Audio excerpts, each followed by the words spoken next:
Global फिक्र करते हैं। ग्लोबल फिक्र सीरिया की। सीरिया में हालात हर दिन बिगड़ते ही जा रहे हैं। यहाँ सरकार, सेना और सिस्टम का जैसे अब कोई मतलब ही नहीं रहा है। यहाँ अब सिर्फ और सिर्फ विद्रोही गुटों का बोलबाला है।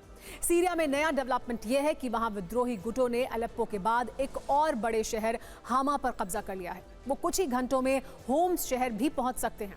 इसके बाद विद्रोही गुट के लड़ाकों का राजधानी दमिश्क पहुंचने का खतरा बहुत बढ़ गया है। सीरिया में क्या कुछ चल रहा है, वहां के ताजा हालात पर यह रिपोर्ट आपको देखनी चाहिए। ये सीरिया में चौथे बड़े शहर हमा की लड़ाई की तस्वीरें हैं। हमा को विद्रोहियों के कब्जे से छुड़ाने के लिए एक बहुत ही छोटे से हिस्से में सीरिया के सेना ने अपना पराक्रम दिखाया। विद्रोही गुट के ठिकानों पर भीषण हमला किया, लेकिन बाकी के हिस्से में हालात सीरिया की सेना के मुताबिक नहीं है।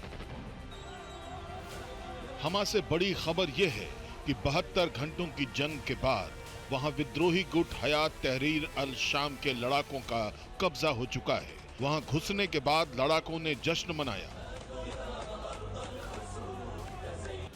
हमा में विद्रोही फोर्स गवर्नर पैलेस में भी घुसी। हमा की सभी सरकारी इमारतों पर कब्जा कर लिया। वहां एक महिला ने जश्न मनाने के लिए AK-47 से ताबड़तोड़ फायरिंग की।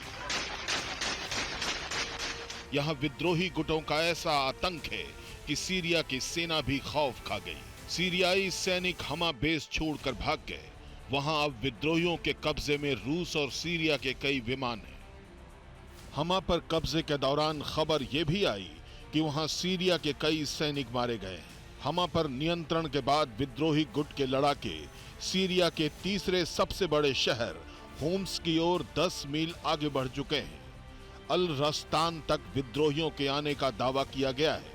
राजधानी दमिश्क का रास्ता होम्स से होकर गुजरता है, इसलिए विद्रोही गुट होम्स पर भी जल्द से जल्द कब्जा करना चाहते हैं। कहा जा रहा है कि होम्स पर कब्जे की लड़ाई बहुत खूनी हो सकती है। यहां लड़ाकों ने चारों तरफ से हमले की योजना बनाई है। इस डर से होम्स में कई लोग अपने घरों को छोड़कर पहले ही किसी सुरक्षित जगह की ओर भाग चुके हैं। विद्रोही गुट के लड़ाके होम्स न पहुंच जाएं, इसके लिए रूस ने भी बड़ी तैयारी की है। हमा और होम्स को जोड़ने वाले रस्तान ब्रिज पर रूसी एरोस्पेस फोर्स ने बमबारी की, ब्रिज को ध्वस्त कर दिया। होम्स को विद्रोहियों के कब्जे से बचाने के लिए रूस हर संभव प्रयास कर रहा है। इसमें रूस का भी हित छुपा हुआ है। लड़ाकों ने अगर सीरिया के होम्स शहर पर कब्जा कर लिया तो रूस को सीरिया में अपने सबसे बड़े बेस से हाथ धोना पड़ सकता है। रूस का सबसे अहम टार्टर और हमीमिम बेस यहीं पर स्थित है। आप टार्टर बेस को ऐसे भी देख सकते हैं कि पश्चिमी एशिया में रूस को अपनी स्थिति मजबूत बनाए रखने के लिए ये बेस बचाए रखना बहुत जरूरी है। और यहां तक लड़ाके पहुंच गए तो रूस की स्थिति बहुत कमजोर भी हो सकती है।